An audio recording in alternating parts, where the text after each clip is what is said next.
ದಾವಣಗೆರೆ ಅದಕ್ಕೆ ಬರ್ತೀನಿ ರೀ. ಈಗ ಮೊನ್ನೆ ಮೀಟಿಂಗಿಗೆ ಕರೆದ್ರಲ್ಲ ನಿಮ್ಮನ್ನು ವರಿಷ್ಠರೆಲ್ಲ ಸೇರ್ಕೊಂಡು ಭಾಳ ಬೈದ್ರಂತ. ಹೌದಾ? ಯಾಕೆ ಏನೇನೋ ಮಾತಾಡ್ತೀರಂತೆ, ಇನ್ನು ಮುಂದೆ ಮಾತಾಡಕೂಡ್ದು ಅಂದ್ರಂತೆ, ಇನ್ನೊಂದು ಮಾತಾಡ್ಬಿಟ್ರೆ ಉಚ್ಚಾಟನೆ ಮಾಡಿಬಿಡ್ತೀವಿ ಅಂದ್ರಂತೆ. ಹೌದಾ? ನಿಜನ ಸುಳ್ಳ? ನಾನು ಒಂದು ಮಾತು ಹೇಳ್ಬಿಡ್ತೀನಿ ನಿಮಗೆ, ಇದು ಸತ್ಯ. ಸತ್ಯ ಅದೆಲ್ಲ ಉಚ್ಚಾಟನೆ ಮಾಡಿ ಅದು ಅದಲ್ಲ, ಅಲ್ಲಿ ಏನು ಮಾರ್ಗದರ್ಶನ ಮಾಡಿ ಸತ್ಯ ಹೇಳ್ತೀನಿ ನಾನು. ಸತ್ಯ ಹೇಳಿ.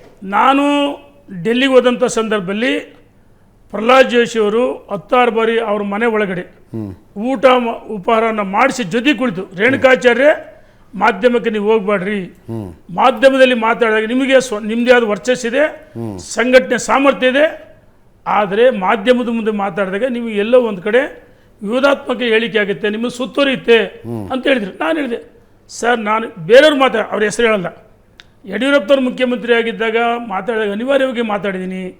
ಈ ಬಾರಿ ರಾಜ್ಯಾಧ್ಯಕ್ಷ ಮಾಡಿದ್ದು ನಾವ್ಯಾರಲ್ಲ, ರಾಷ್ಟ್ರೀಯ ನಾಯಕರು.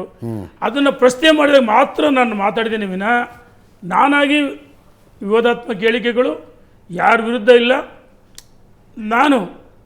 ನಾನು ರವೀಂದ್ರನಾಥ್, ಬಸವರಾಜ ನಾಯಕರು, ಮಾಡಾಳು ವಿರೂಪಾಕ್ಷಪ್ಪ, ಡಾಕ್ಟರ್ ಎ ಶಿವಸ್ವಾಮಿ, ದಾವಣಗೆರೆ ಉತ್ತರ ಅಭ್ಯರ್ಥಿಗಳಾಗಿದ್ದಂಥವ್ರು ಎಲ್ಲರೂ ಒಂದು 15 ಜನ ಇದ್ವಿ, ಜಗಳೂರು ರಾಮಚಂದ್ರ.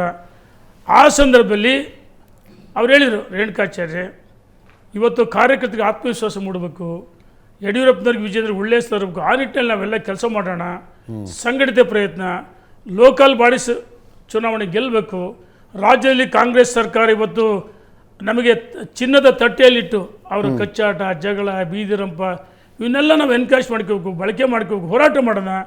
ಮುಂಬರುವ ವಿಧಾನಸಭೆ ಚುನಾವಣೆಯಲ್ಲಿ ರಾಜ್ಯದಲ್ಲಿ ಭಾರತೀಯ ಜನತಾ ಪಾರ್ಟಿ ಅಧಿಕಾರಕ್ಕೆ ಬರಲೇಬೇಕು, ಆ ನಿಟ್ಟಿನಲ್ಲಿ ಕೆಲಸ ಮಾಡೋಣ ಅಂತ ಕೆಲವು ಮಾರ್ಗದರ್ಶನಗಳು ಮಾಡಿದ್ದಾರೆ. ನನಗೆ ಚೀಮಾರಿ ಹಾಕಿಲ್ಲ, ಉಚ್ಚಾಟನೆ ಮಾಡ್ತೀವಿ ಅಂತ ಎಲ್ಲಿ ಹೇಳಿಲ್ಲ.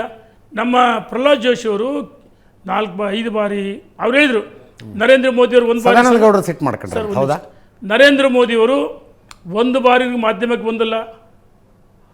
ಸಾಧನೆ ಮಾತಾಡಬಾರ್ದು, ಮಾತು ಸಾಧನೆ ಆಗಬಾರ್ದು, ಸಾಧನೆ ಮಾತಾಡಬೇಕು.